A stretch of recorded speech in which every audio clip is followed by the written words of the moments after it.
ദൈവ തിരുനാമത്തിന് സ്തോത്രം ചെയ്യുന്നു. രക്ഷകനും വീണ്ടെടുപ്പുകാരനുമായ യേശുക്രിസ്തുവിന്റെ നാമത്തിൽ എല്ലാ പ്രിയമുള്ളവർക്കും ക്രിസ്തീയ വന്ദനങ്ങളെ അറിയിക്കുന്നു.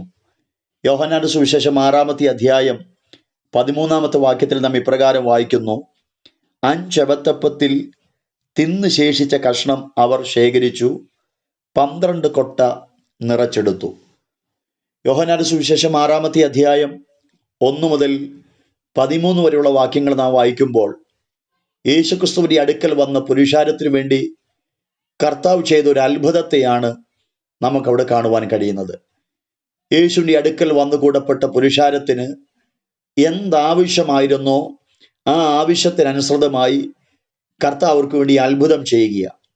എന്നെ കേൾക്കുന്ന പ്രിയങ്ങളോട് ഞാൻ ഓർപ്പിക്കട്ടെ, നിങ്ങളുടെ ജീവിതത്തിൻ്റെ അകത്ത് എന്താണോ ആവശ്യമായി നിൽക്കുന്നത് അതനുസരിച്ച് കർത്താവ് നിങ്ങൾക്ക് വേണ്ടി അത്ഭുതം ചെയ്യും.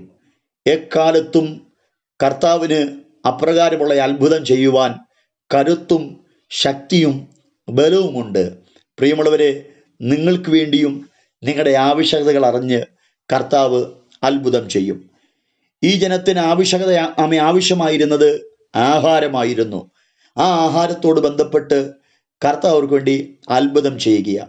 കർത്താവ് അവർക്ക് വേണ്ടി അത്ഭുതം ചെയ്തപ്പോൾ അവർ തിന്നു തൃപ്തരായി എന്ന് ദൈവത്തിൻ്റെ വചനത്തിനകത്ത് കാണുന്നു. ജനമെല്ലാം ആഹാരം ഭക്ഷിച്ച അനന്തരം അവർ തൃപ്തരായെന്ന് കർത്താവ് പറഞ്ഞപ്പോൾ ശിഷ്യന്മാരെ അരികിൽ വിളിച്ചിട്ട് കർത്താവ് പറയുകയാണ്, ശേഷിച്ച കഷണങ്ങളൊന്നും നഷ്ടമാക്കാതെ അത് ശേഖരിപ്പിൻ. ശിഷ്യന്മാർ കർത്താവിൻ്റെ വാക്കനുസരിച്ച് ശേഷിച്ച കഷണങ്ങളെല്ലാം ശേഖരിക്കുന്നതായിട്ട് നമുക്ക് വചനത്തിൽ കാണുവാൻ കഴിയുന്നു. ശേഖരിച്ച കഷണങ്ങൾ 12 കൊട്ട നിറച്ചെടുത്തെന്ന് ദൈവത്തിൻ്റെ വചനത്തിനകത്ത് പറയുക.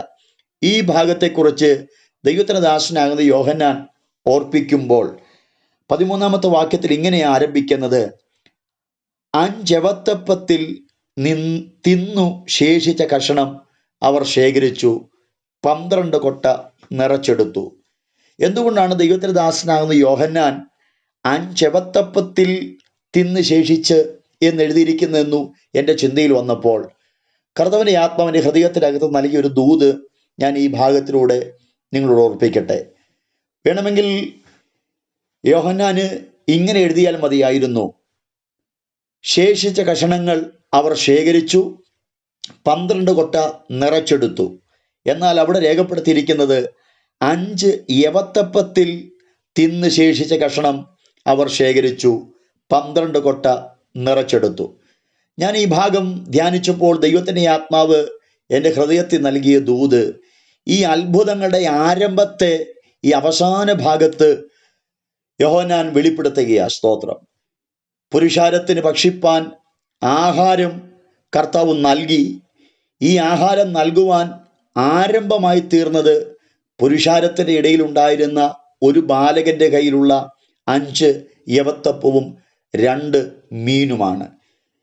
ശിഷ്യന്മാർ പുരുഷാരത്തിന് നടുവിൽ നിന്ന് ഈ ബാലകനെ തേടി കണ്ടുപിടിക്കുകയും അവൻ്റെ കയ്യിലുണ്ടായിരുന്ന 5 അബദ്ധപ്പവും 2 മീനും കർത്താവിൻ്റെ കരങ്ങളിൽ കൊണ്ട് കൊടുക്കുകയും കർത്താവ് ആ അപ്പത്തെ വാഴ്ത്തി അനുഗ്രഹിച്ചപ്പോൾ അതൊരു വർധനവായി മാറി പുരുഷാരത്തിന് മുഴുവൻ തിന്ന് ശേഷിക്കുമാറ് അതിൻ്റെ അകത്തിലൂടെ വർധന വെളിപ്പെട്ടതായിട്ട് നമുക്ക് വചനത്തിനകത്ത് കാണുന്നു.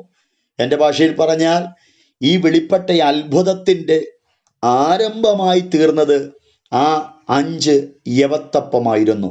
Praise the Lord. വേണമെങ്കിൽ ആ ആരംഭത്തെ യോഹന്നാന് മറക്കാമായിരുന്നു, അല്ലെങ്കിൽ ആ ആരംഭത്തെ ഓർമ്മിക്കാതിരിക്കാമായിരുന്നു. എന്നാൽ യോഹന്നാൻ ദൈവാത്മാവിൻ ഇവിടെ രേഖപ്പെടുത്തുമ്പോൾ വെളിപ്പെട്ട അത്ഭുതത്തിൻ്റെ ആരംഭത്തെ ഓർമ്മപ്പെടുത്തുകയും കൂടി ചെയ്യുക. സ്തോത്രം. പ്രിയമുള്ളവരെ, ഞാൻ ഈ ഭാഗത്ത് നിങ്ങളോട് ഓർപ്പിക്കട്ടെ, നിങ്ങളുടെ ജീവിതത്തിൽ വെളിപ്പെട്ട എല്ലാ അനുഗ്രഹങ്ങളുടെയും ഉയർച്ചകളുടെയും നന്മകളുടെയും സ്ഥാനമാനങ്ങളുടെയും പദവികളുടെയും ആരംഭങ്ങളെ നിങ്ങൾ മറന്നു പോകരുത്. ജീവിതത്തിൻ്റെ അകത്ത് വെളിപ്പെട്ട അനുഗ്രഹങ്ങളുടെ ആരംഭങ്ങളെ ഇന്നത്തെ സാഹചര്യത്തിനകത്ത് പലരും മറന്നു പോകാറുണ്ട്. ശുശ്രൂഷകളിലാകട്ടെ, ജീവിതത്തിലാകട്ടെ, മറ്റ് ജോലി മേഖലകളിലാകട്ടെ, മറ്റേത് സാഹചര്യങ്ങളിലാകട്ടെ, നിങ്ങളെ കൈപിടിച്ച, നിങ്ങളുടെ ആരംഭത്തിൽ നിങ്ങൾക്ക് സപ്പോർട്ട് നിന്ന, അല്ലെങ്കിൽ നിങ്ങളുടെ ജീവിതത്തിനകത്തൊരു ദൈവപ്രവൃത്തിക്ക് മുഖാന്തരമായി മാറിയ ആളുകളെയോ അനുഭവങ്ങളെയോ ഒരിക്കലും മറന്നു പോകരുത്. അത് ഓർത്ത് മനുഷ്യരോടും ദൈവത്തോടും നന്ദിയുള്ളവരായി തീരണം. സ്തോത്രം. ഞാൻ ഈ ഭാഗത്ത് നിന്ന് എൻ്റെ കേൾവിക്കാരോട് എല്ലാവരോടും ഓർപ്പിക്കട്ടെ, നമ്മുടെ ആരംഭങ്ങളെ നാം മറന്നു പോകരുത്. ഒന്നും കൂടെ ഞാൻ വ്യക്തമാക്കി കഴിഞ്ഞാൽ, ജീവിതത്തിൻ്റെ അകത്ത് നമ്മുടെ ആരംഭങ്ങളെ പോലും നാം മറന്നു പോകാറുണ്ട്. സ്തോത്രം. ഒന്നുമില്ലായ്മയുടെ നമ്മുടെ കാലങ്ങൾ, അവിടെ നിന്നെല്ലാം ദൈവം നമ്മളെ ഉയർത്തിക്കൊണ്ടു വന്നു കഴിയുമ്പോൾ നമ്മുടെ പ്രാരംഭ സമയങ്ങളെ, അനുഭവങ്ങളെ മറന്ന് അഹങ്കാരികളായി നമ്മിൽ ചിലർ മാറാറുണ്ട്. ഒരിക്കലും അതിനൊന്നും ഇടം കൊടുക്കരുത്.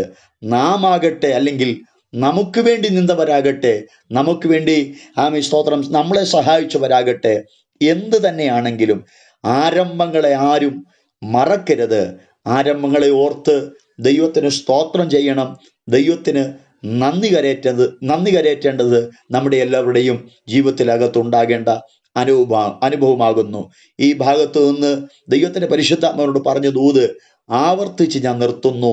ജീവിതത്തിൽ വെളിപ്പെട്ട സകല ഉയർച്ചകളുടെയോ നന്മകളുടെയോ അത്ഭുതങ്ങളുടെയോ ആരംഭങ്ങളെ മറക്കരുത്. ജീവിതത്തിൻ്റെ അകത്ത് എന്നും ആരംഭങ്ങൾക്ക് വില കൊടുക്കുവാൻ സർവശക്തനായ ദൈവം നമ്മെ ഏവരെയും സഹായിക്കട്ടെ എന്ന് പറഞ്ഞ് വാക്കുകൾക്ക് വിരാമം കുറിക്കുന്നു. കർത്താവ് ഏവരെയും സഹായിക്കുമാറാകട്ടെ.